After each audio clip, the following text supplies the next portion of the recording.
Israel, Iran और America, ये तीन नाम आजकल खबरों में काफी सुनाई देते हैं, खासकर जब मध्य पूर्व में कुछ उथल-पुथल होती है। हाँ, बिल्कुल। आज हमारे पास कुछ लेख और रिसर्च हैं, तो सोचा कि क्यों ना इस जटिल तिकड़ी को थोड़ा गहराई से समझें। हाँ, जरूरी है। देखते हैं कि इनके रिश्तों की जड़ें कहाँ हैं और आज मामला इतना विस्फोटक क्यों हो गया है। हाँ, और ये समझना भी जरूरी है कि ये सिर्फ इन तीन देशों के बीच की बात नहीं है।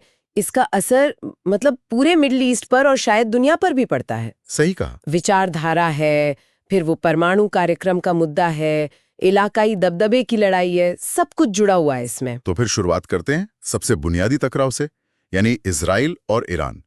1979 की जो इस्लामिक क्रांति हुई ईरान में, उसके बाद तो जैसे सब कुछ बदल गया। बिल्कुल, उससे पहले तो रिश्ते ठीक थे बल्कि। हाँ, लेकिन रिसर्च बताती है कि क्रांति के बाद ईरान ने इजराइल के वजूद को ही मानने से इनकार कर दिया और वो हमास, हिजबुल्लाह जैसे समूहों को खुलकर सपोर्ट करने लगा। जी हाँ, और दूसरी तरफ इजराइल के लिए ईरान एक बहुत बड़ा खतरा बन गया है, अस्तित्व का खतरा। खासकर उनका परमाणु कार्यक्रम और जिस तरह वो इजराइल विरोधी गुटों को हथियार और पैसा देते हैं। एक दिलचस्प बात जो सामने आती है वो ये कि ये आमने सामने की लड़ाई कम है, प्रॉक्सी वॉर ज्यादा है ना? सही कहा, बिल्कुल। ईरान सीधे लड़ने के बजाय अपने सहयोगियों का इस्तेमाल करता है, जैसे लेबनान में हिजबुल्लाह है, गजा में हमास है, फिर सीरिया, इराक, यमन में भी उसके समर्थित लड़ाके हैं। इनके जरिए वो इजराइल पर दबाव बनाए रखता है। और इजराइल भी फिर जवाब देता है। हमने खबरों में पढ़ा है कि वो सीरिया या लेबनान में जहां ईरानी हथियार या ठिकाने होते हैं वहां हवाई हमले करता रहता है। हाँ, वो जवाबी कार्रवाई करते रहते हैं। इसी सब के बीच वो ईरान का परमाणु कार्यक्रम एक बड़ा कांटा बना हुआ है। ईरान तो हमेशा कहता है कि ये बिजली बनाने के लिए है, शांतिपूर्ण है। लेकिन इजराइल और अमेरिका को इस पर बिल्कुल भरोसा नहीं है। उनको गहरा शक है कि ईरान पर्दे के पीछे परमाणु हथियार बनाने में लगा है। और इजराइल ने तो कई बार साफ कहा है कि भाई हम ईरान को परमाणु हथियार हासिल नहीं करने देंगे, चाहे कुछ भी करना पड़े। और इसके लिए उन्होंने क्या क्या नहीं किया। साइबर अटैक की खबरें आईं, ईरानी वैज्ञानिकों पर हमले हुए, दुनिया भर में दबाव बनवाया। हाँ, हर तरह की कोशिश की है। और यहीं पर फिर अमेरिका की भूमिका वो बहुत अहम हो जाती है। अमेरिका तो इजराइल का सबसे पक्का साथी है। बिल्कुल, सबसे बड़ा सहयोगी। वो जो सालाना लगभग 3.8 अरब डॉलर की मिलिट्री एड देते हैं, जिसमें वो Iron Dome missile defence system भी शामिल है, वो तो एक पहलू है बस। हाँ, वो तो है ही। इसके अलावा खुफिया जानकारी साझा करना, इंटेलिजेंस शेयरिंग, वो बहुत बड़ा फैक्टर है। और फिर राजनीतिक तौर पर भी यूनाइटेड नेशंस में देखिए, अमेरिका अक्सर इजराइल के खिलाफ प्रस्तावों को वीटो कर देता है। हाँ, ये देखा गया है। वो इजराइल को मिडिल ईस्ट में अपना एक अहम स्ट्रेटेजिक और डेमोक्रेटिक पार्टनर मानते हैं। लेकिन वो जो ईरान के साथ न्यूक्लियर डील हुई थी, JCPOA 2015 वाली, उसका क्या हुआ? हाँ, JCPOA। देखिए, ओबामा एडमिनिस्ट्रेशन ने वो डील की थी, लेकिन फिर 2018 में ट्रंप एडमिनिस्ट्रेशन आया और उन्होंने अमेरिका को उससे बाहर निकाल लिया, जो कि इजराइल चाहता था। हाँ, ये कदम इजराइल के रुख के काफी करीब था। बाइडेन एडमिनिस्ट्रेशन ने कोशिश की कि बातचीत फिर से शुरू हो, मगर बात ज्यादा आगे बढ़ नहीं पाई, खासकर जब से वो यूक्रेन युद्ध में ईरान के रूस को ड्रोन देने वाली बात सामने आई।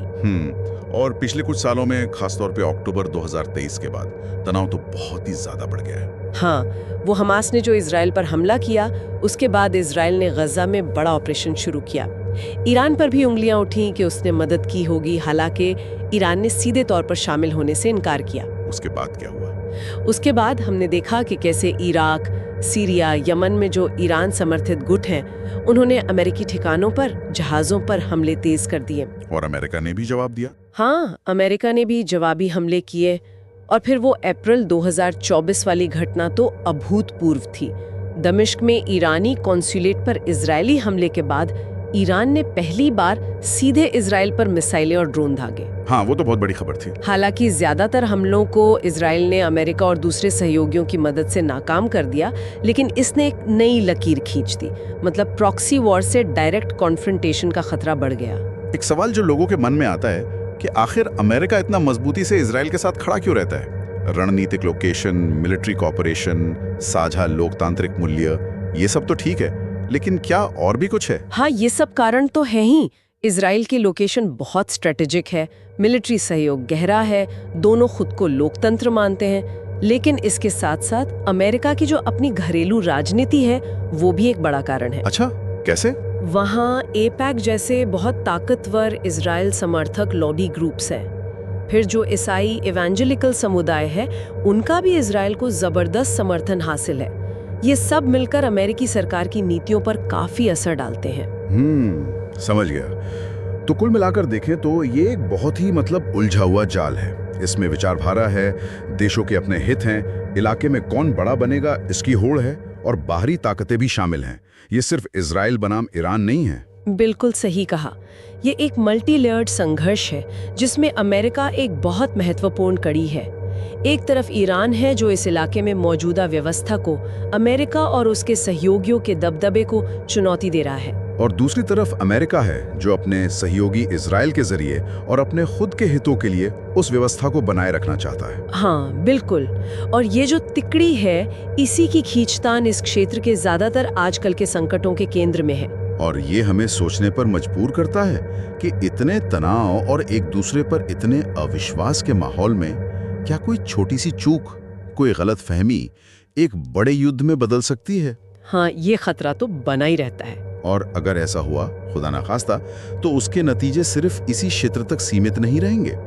पूरी दुनिया पर इसका क्या असर पड़ेगा, ये एक अहम सवाल है।